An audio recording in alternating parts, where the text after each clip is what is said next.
Good morning students. बच्चों, आज मैं आपको असेसमेंट फॉर लर्निंग विषय पर पढ़ाऊंगा, जिसमें कि हमने पहले ऑब्जर्वेशन किया था। नीड ऑफ सीसी के अंतर्गत हमने ऑब्जर्वेशन कर लिया था। आज हम चेकलिस्ट और रेटिंग स्केल के बारे में बात करेंगे। बच्चों, चेकलिस्ट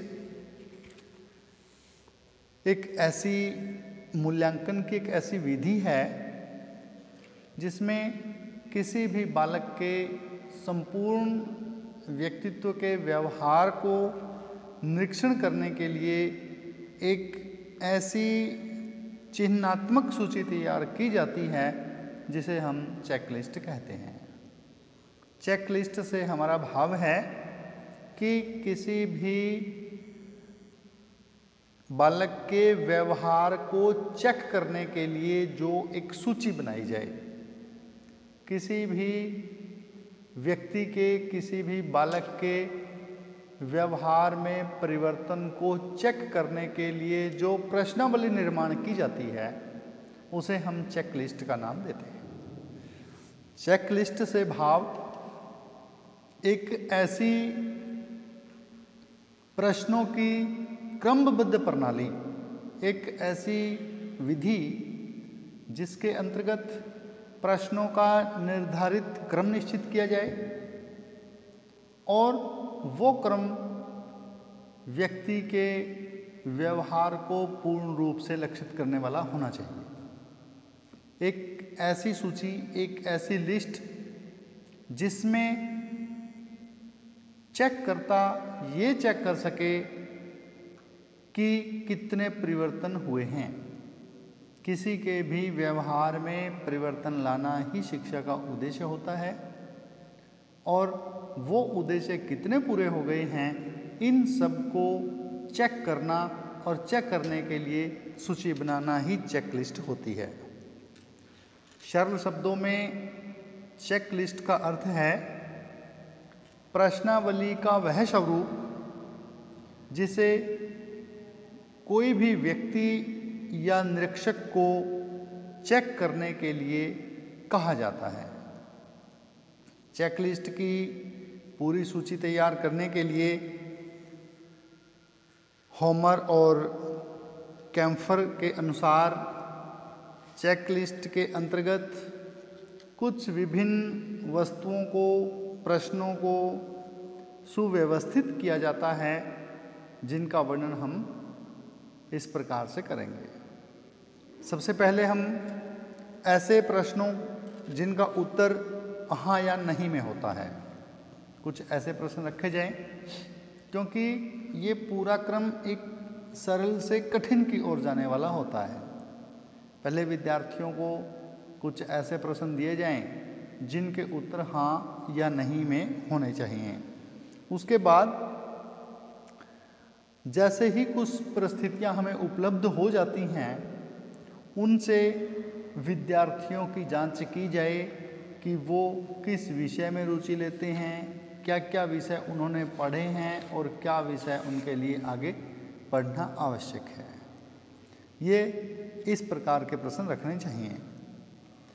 फिर उसके बाद ऐसे सकारात्मक कथन हों जिनका उत्तर विद्यार्थी को केवल सही पर ठीक का निशान लगाकर दिया जाता है। इस प्रकार के प्रश्नों को रखा जाता है। उसके बाद ही विद्यार्थी को वैकल्पिक प्रश्न की कई उत्तर हैं, उनमें से एक उत्तर को छांटना। उसके बाद विद्यार्थी को स्वयं अपने अनुसार उत्तर देना कि किस प्रकार से आप कौन से प्रश्न कर रहे हैं या किस प्रकार के आप कार्य कर रहे हैं, आपका व्यवहार कैसा है, आप क्या करते हैं।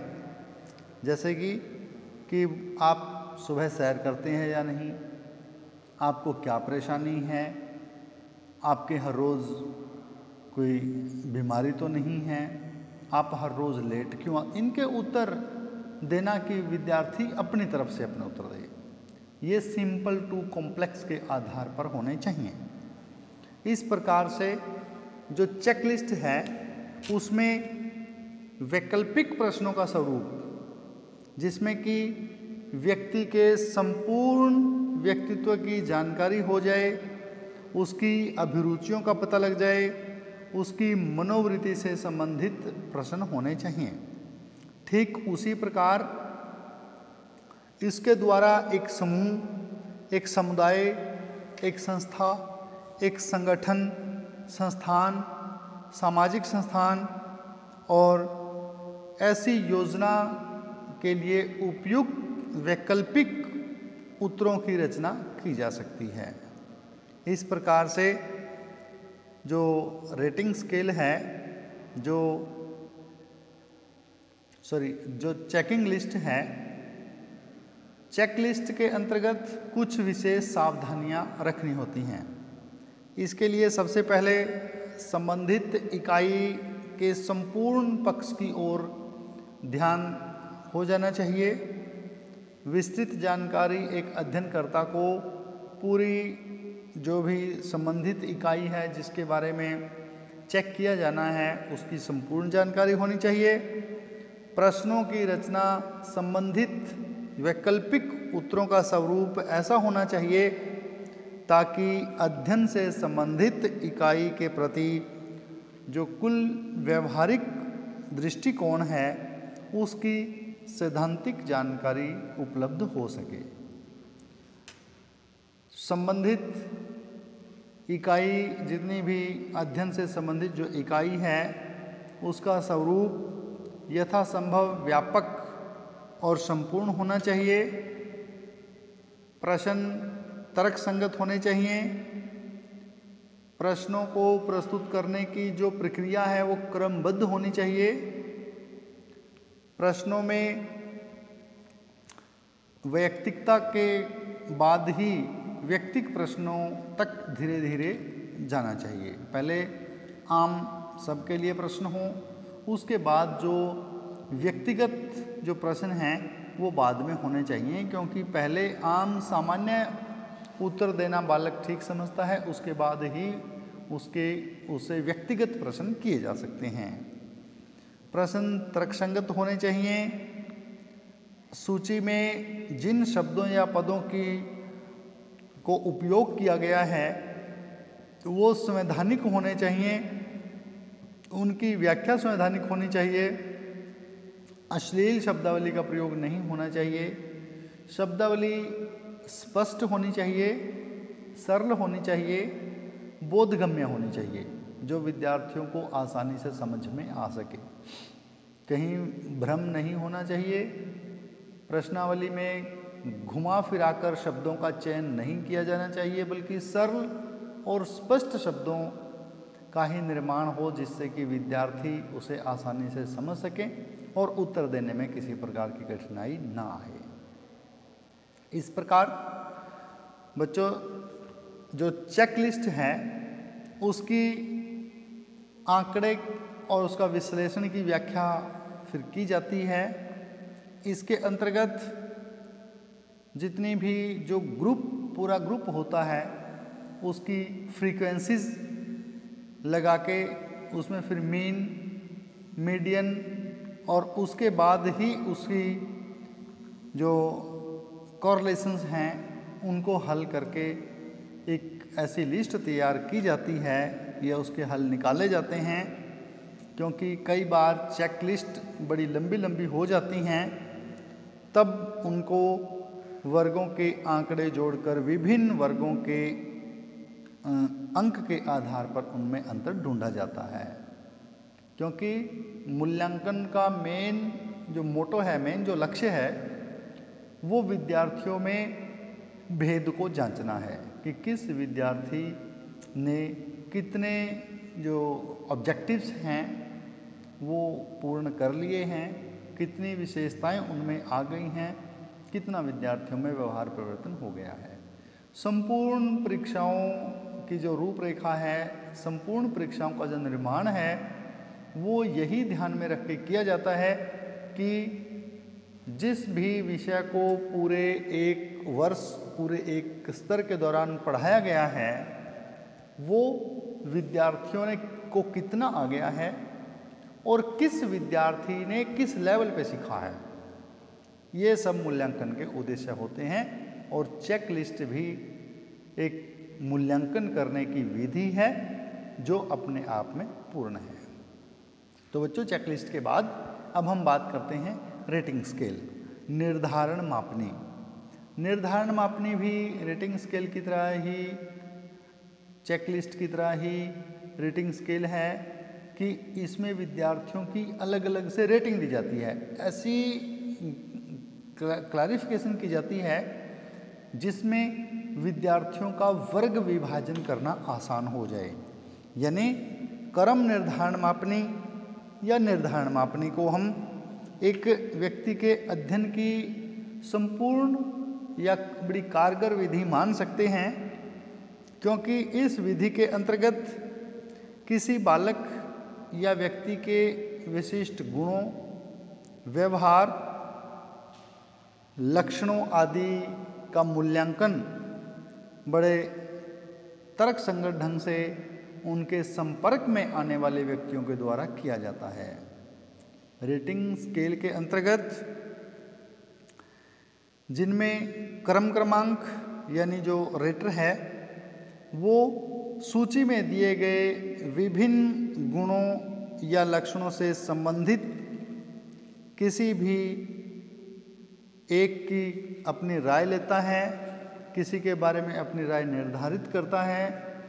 जब भी वो रेटिंग करता है तो सामने बैठा जो बालक है या व्यक्ति है उसके गुणों या लक्षणों के आधार पर रेटर अपनी राय, अपना मत प्रस्तुत करता है।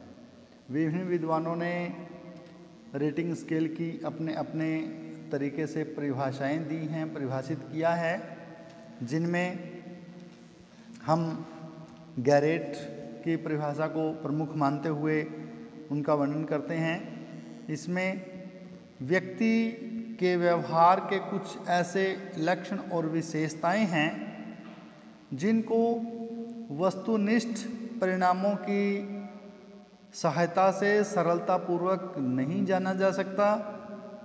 क्रम निर्धारण इन लक्षणों और विशेषताओं की सीमा के संबंध में निर्णयों को प्राप्त करने की अच्छी और सरल विधि है। गुड्डे और स्केट्स के अनुसार यह उपकरण से यह से भाव है रेटिंग स्केल। यह उपकरण मूल्यांकन की जाने वाली विभिन्न प्रकार या विभिन्न अंगों की ओर ध्यान आकर्षित करती है, किंतु इसमें उतने प्रश्न या खंड नहीं होते जितने कि चेक लिस्ट में होते हैं। इस प्रकार से स्पष्ट है कि निर्धारण मापनी किसी भी व्यक्ति के गुणों को, उसके स्वभाव को, वस्तु में सीमित पक्षों को गुणात्मक रूप से विवरण प्रस्तुत करने की एक सरल, सशक्त और सफल विधि है। रेटिंग करते समय कुछ पद निर्धारित किए गए हैं, जिनमें 3 बिंदुयीय जो मापनी, 5 बिंदुयीय मापनी, 7 बिंदुयीय मापनी या फिर 9 पॉइंट्स स्केल है, उसके अंतर्गत इसको नापा जाता है। ये ग्रुप के मुताबिक और एक रेटर के योग्यता के अनुसार रखी जाती है।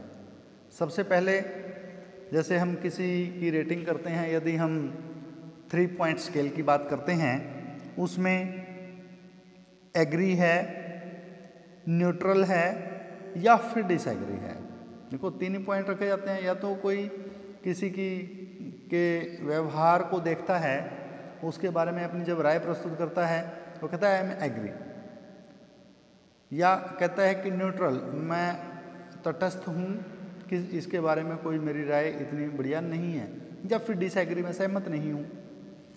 उसके बाद जो पंचपदियाँ आती है या 5 स्टेप हैं, जिसमें strongly agree, agree, neither agree nor disagree, और डिसएग्री, और उसके बाद स्ट्रांगली डिसएग्री।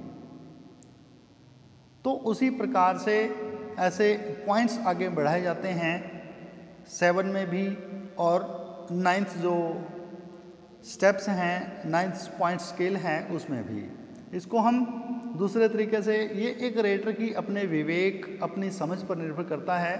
कोई पहले से पुअर को उठाता है, poor, very poor, poor, good, very good, excellent, super excellent, इस प्रकार से भी कोई रख सकता है। या फिर जो पहले से सुपर एक्सीलेंट, फिर एक्सीलेंट, फिर वेरी गुड, फिर गुड, फिर एवरेज, फिर पुअर, फिर वेरी पुअर, इस प्रकार से भी कोई रेटिंग कर सकता है।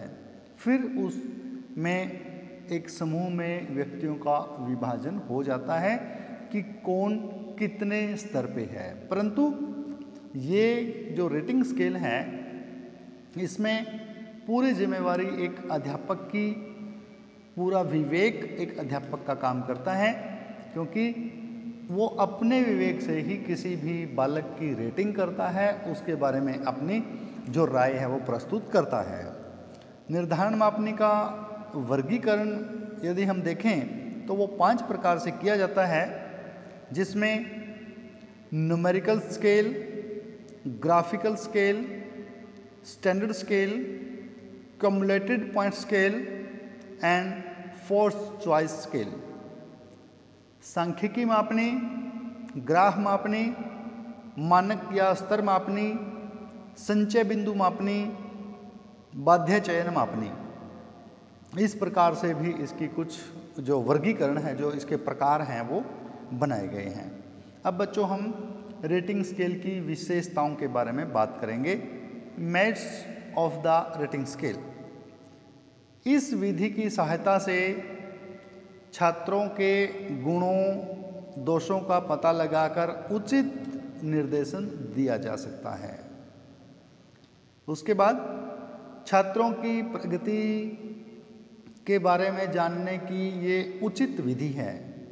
यह विधि छात्रों में विशिष्ट गुणों, लक्षणों, शैक्षिक उपलब्धियों, उनकी व्यवहार के बारे में बताने की एक महत्वपूर्ण विधि है। यह विधि अध्यापक व छात्रों की प्रगति के बारे में जानकारी प्रदान करती है। यह विधि व्यक्ति अध्ययन को सफल बनाने के लिए एक पूरक का, एक सप्लीमेंट का काम करती है। क्रम निर्धारण विधि